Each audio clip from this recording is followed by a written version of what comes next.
Hey, everybody, we're going to continue our videos on the United Methodist Church. The last video that you may or may not have seen right before this one uh, had to do with um, is the United Methodist Church splitting? And we had the conversation about how the language that is currently being suggested is that we're not splitting because that requires an official stance of separation, but rather we're in a process called splintering. Um, where we left off is what are the issues that are having us as a United Methodist Church in this state of splintering? And one of those issues, and probably the one that is in the public's eye the most, is the United Methodist Church's struggle and stance on its relationship with persons of the LGBTQIA2S plus community.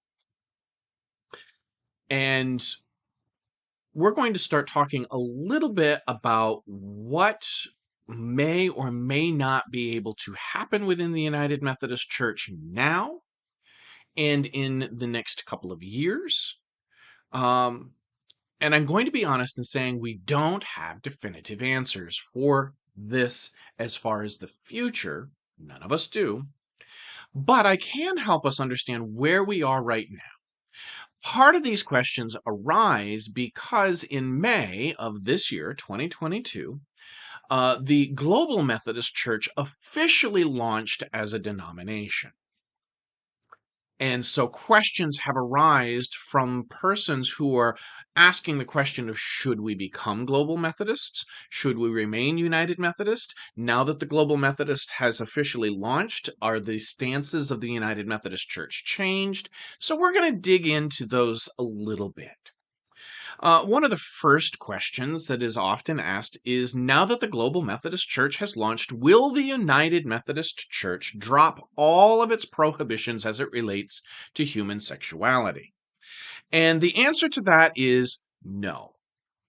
And the reason for that is our policies, our rules, our laws as a denomination, the United Methodist Church, can only be modified, altered, changed, or done away with by action of the General Conference. The last regularly scheduled General Conference was in 2016. We had a special called session in 2019. Regular session was supposed to happen in 2020, but COVID caused that to be delayed and then delayed multiple times until we reached a point where the bishops decided that the next general conference would be our normally scheduled general conference in 2024. So until the next general conference, nothing changes. Nothing. Okay? What the Global Methodist Church has no bearing on the current policies of the United Methodist Church.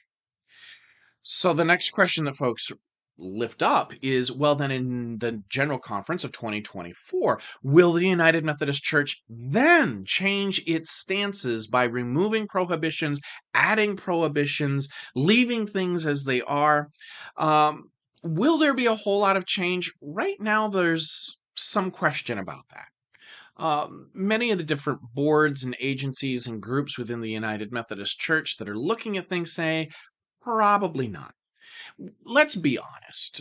The church as a whole does not change quickly, and the United Methodist Church, as part of the greater church, is no different. We have been struggling over what the church as a denomination, what we as a denomination have as our stance as it relates to the persons of the LGBTQI2S plus community for 50 years. And we still haven't resolved all of it. We still are constantly going back to the boards and putting forward proposals.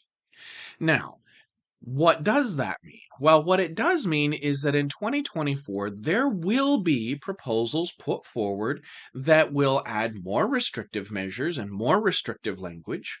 There will be proposals to leave things as they are, and there will be proposals that would address probably the issues that most of you have heard in the past. For instance, will there be proposals that would authorize clergy who choose to do so to preside at same-sex weddings and unions? Yes, because we've had those before at our general conferences. They will likely be there again in 2024.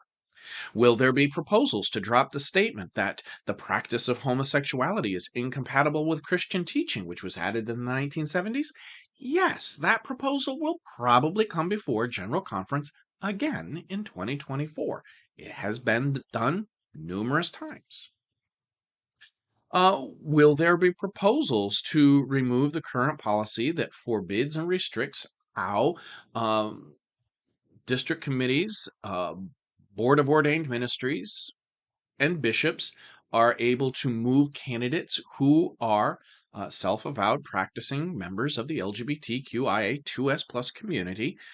Yes, those will probably be put forward to remove those provisions and restrictions because they've been brought forward before. Um, what we need to remember is that each of these will be brought forward for consideration. The General Conference is required by our Book of Discipline to consider every piece of legislation that is brought before it, whether it is restrictive, maintaining the current status quo, or becoming more, um, uh, less restrictive and even more affirming in its totality. All of those will likely be brought before the next General Conference. Those proposals have no bearing on the current established policies and rules and regulations.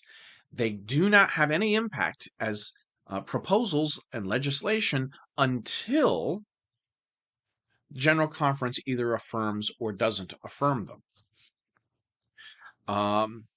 Right now, most folks that I have been able to talk to about it do not believe that there's been enough of a change in the makeup of the persons who will likely be our delegates to General Conference in 2024 for us to see any significant change in any direction.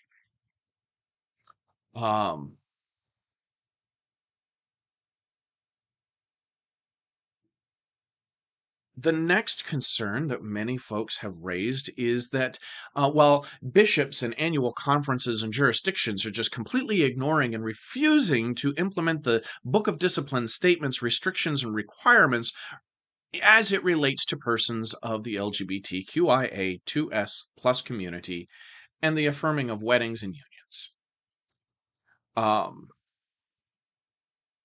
The reality is, in the majority of conferences, that is not true. In some conferences, it can appear so, and in those placing these matters in abeyance, the answer is also no. Are conferences, jurisdictions, and bishops and clergy ignoring the discipline? Let's just say there probably are some clergy. Otherwise, we need to be looking at things a little bit more carefully. The bishops of various parts of our denomination here within the United States have said that they are not going to withhold or challenge ordination based on a candidate's gender identity or sexual orientation. And folks have lifted that up. Well, the reality is, folks, that the Book of Discipline nowhere states that gender identity or sexual orientation is a basis for withholding or challenging a person's ordination. The Book of Discipline does prohibit district committees on ordination from certifying as candidates and bishops from licensing, commissioning, ordaining, or appointing as clergy persons who are self-avowed practicing homosexuals. Stating that a person is a homosexual, or stating that I am, or someone else coming forward and stating I am a homosexual, does not disqualify a person from serving within the United Methodist Church. Stating that doesn't have any bearing. Okay, the language that we have is self-avowed practice. I know some of you may say that that's just splitting hairs. No, it isn't. What is disqualifying is being proven to a jury of peers within a church trial to be self-avowed practicing homosexual. So this statement of the Western Conference bishops or the Western jurisdiction bishops does not ignore the discipline. It uses language that can be ambiguous, but they're not doing anything against the discipline because the discipline itself does not disallow, as long as a person is not considered a self-avowed practicing. The statement of various bishops and conferences have also said that they are unwilling to punish clergy who celebrate the marriage of two adults of the same gender or sexual orientation who are seeking the blessing of God in the church. The other part of that we need to remember is, while we look at that, bishops are not the one who lay down punishments.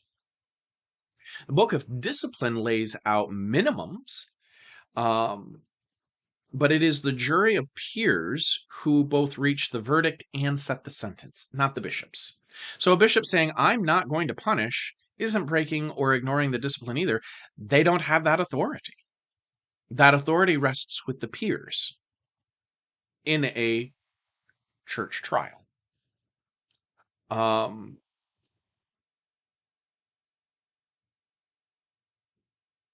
Other pieces that we need to understand is that word of abeyance. You may have heard me say that earlier, is where they're not ignoring the book of discipline, but they are waiting to see what happens at the next general conference. So everything is put in a what I would call a holding pattern. No decision has been made. Things are just sort of set. It's not being lost. It's not being thrown out. It's not being ignored. It's just being left there until more clarification comes forward as to what is going to happen in 2024. Some of that stuff was even agreed upon at the special conference in 2019. So again, it's not ignoring the discipline. It is just sort of saying, we're going to hold off, which quite honestly isn't unusual. There's a lot of instances where both in secular and religious circles where things are held off on until more information or more clarification is put forward, especially when there is this sense or sentiment that we need to know where we're going. Okay. The term abeyance just means delay. Okay, it doesn't mean a refusal to implement. It means that we are delaying any further actions to certain kinds of charges for a limited period of time and for a particular reason. These charges will be processed in due time. This came forward out of the protocol legislation that was announced in January of 2020. And exactly what's going to happen, we don't know. We don't know. While the protocol legislation has no effect until General Conference approves it, the process of developing it included a commitment by all the signers, including the key leaders in both the traditionalist side and bishops across the connection and those on the more, for lack of a better term, progressive side, that as an expression of reconciliation and grace through separation, the undersigned agree that all administrative and judicial processes addressing the restrictions in the Book of Discipline related to self-avowed practicing homosexuals or same-sex weddings shall be held in abeyance beginning January 1 of 2020 through the adjournment of the first conference of the post-separation United Methodist Church. We don't have an official separation yet. Okay. Yes, the Global Methodist Church has launched, but there's been no general conference to officially recognize or acknowledge any kind of separation. And until that happens, this does and does not have effect.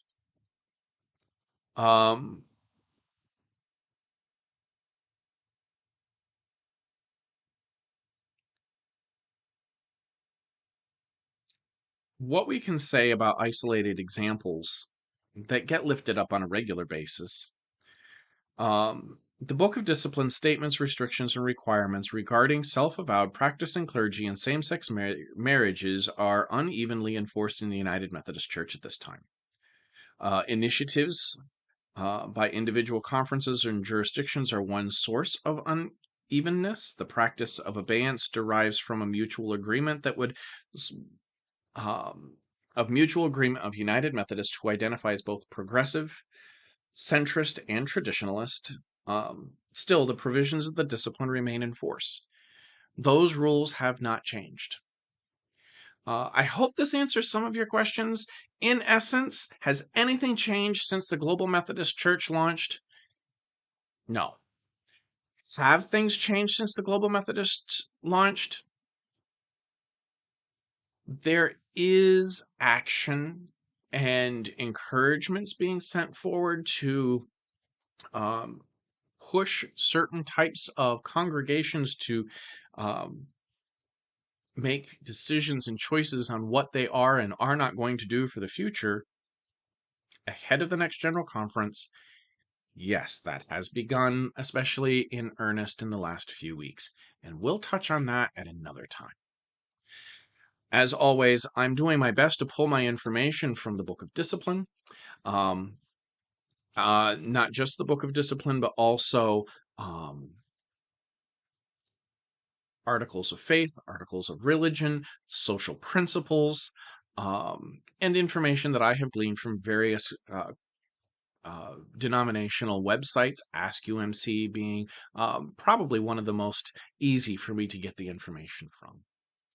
Have a great day, and remember, God loves you.